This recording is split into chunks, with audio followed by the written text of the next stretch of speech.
श्री श्री ठाकुर अनुकूल चंद्रंकर जन्ममास सेप्टेम्बर 14 तारीख 1888 मसीह बांग्लादेश पावना जिलार हिमायतपुर ग्राम जन्मग्रहण करते।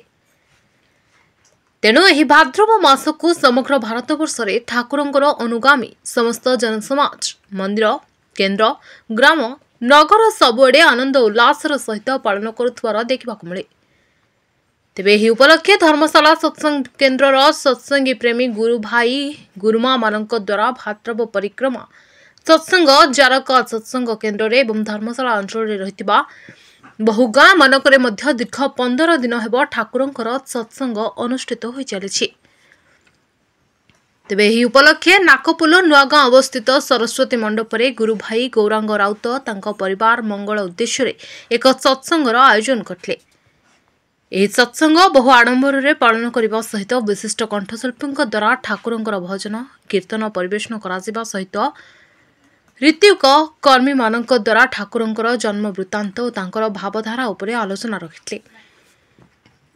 यह सत्संग को परिचालना करते ठाकुरंकर ऋत्विक रमेश चंद्र जेना ठाकुरंकर जीवनी और श्रृंखलित मनीष समाज में सत्संग गुरुत्व उपरे आलोचना रखिते। कुआखिया सत्संग बिहार कर्मी कृष्ण प्रसाद कर एवं यह सत्संग को मुख्यतः धर्मशाला सत्संग बिहार कर्मी नारायण चंद्र सामल और जारका अंचल सत्संग प्रेमी गुरु भाई और गुरुमा माने सहयोग करने सहित आनंद उपभोग करते। घर उत्तर प्रदेश जारका रोचे ठाकुर को दीर्घ 2 वर्ष दीक्षा नहीं सबकि पाई ठाकुर बिना मोर दुनिया किसी अस्तित्व ना। आज जो वर्षार प्रभाव मुझे देखिपारि जो वर्षार होता मुझे देखी 400-500 लोक आयोजन कर गुरु भाई वर्षा कमिबार ना रास्ता घाट सब पूरी गला। मुझे 2 हाथ टेकिक समर्पण कली ठाकुर जी तुम ठीक थी तुम भक्त तुम ये आसिक ठीक से ये करेंगे आमर सत्संगटा खूब आनंद है वर्षा भी ना। मुझे ठाकुर को प्राण हृदय सब भी अर्पण कर ठाकुर को दीक्षा नहीं सबकि पाई। आज जो भाद्रव सत्संग जो आमर गाँ गाँ चली जो आचार्य देवंकर जो ये कर प्रति गाँव माँ मैंने आसवे भाई मैंने आसवे से शुणे ठाकुर विषय जानवे जो आज सृष्टि आज आम इंडिया जो दुर्मुख मुह को चली ठाकुर पाक गले से किछिटा उधुरी जीव बोली मोर किसी आशा भी अच्छी।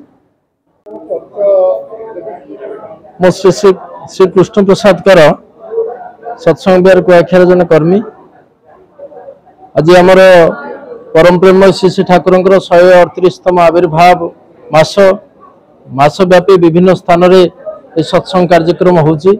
परम प्रेम श्री श्री ठाकुर 1888 मसीहा सेप्टेम्बर मास 14 तारीख ताल नवमी तिथि जन्म ग्रहण करथिले।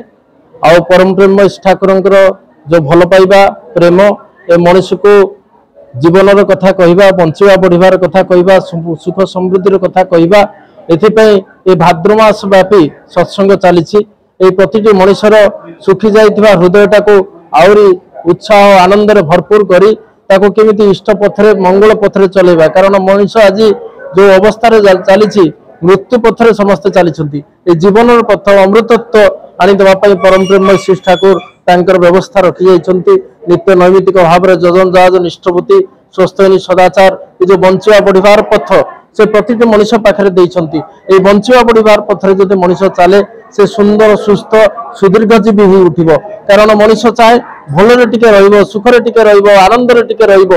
ए सुख आनंद आ भल पाइबा को केंद्र करी आज सत्संग गोटे जन आंदोलन में परिणत होइछि। आज कोटि कोटि मनुष्य सत्संग को आसुछि बंचिबार दायरे मुझे भलरे रहिबा को चाहे मुझे सुखरे रहिबा को चाहे मुझे प्राण प्रचुर्य भारा जीवन यापन करने को चाहे यही दायरे मनुष्य आज छुट्टी आसुछि जीवन वृद्धि दाय बंचवा बढ़िबार दायरे ये जीवन को सुंदर करी केते मनुष्य आज युव समाज भितर गोटे व्यापक उन्मादना सृष्टि होइछि। जो युवक हाथ में मद बोतल धरी विभिन्न जगार मद्यपान करुछि हजार हजार मनुष्य लक्ष लक्ष युवक श्री श्री ठाकुर डीपी वार्क दीक्षा पत्र कार्यक्रम आज चली जो मानकर जीवन परिवर्तन होची ट्रांसफॉर्मेशन समाज को सत्संग देइछि। गोटे मनुष्यर परिवर्तित स्वभाव परिवर्तित चलनी परिवर्तित आचार व्यवहार यहीटा होची सत्संगर विशेष अवदान। आज कोटि कोटि मनुष्यर जीवन परिवर्तन होइछि परम प्रेम श्री ठाकुर को लेकिन जय गुरु।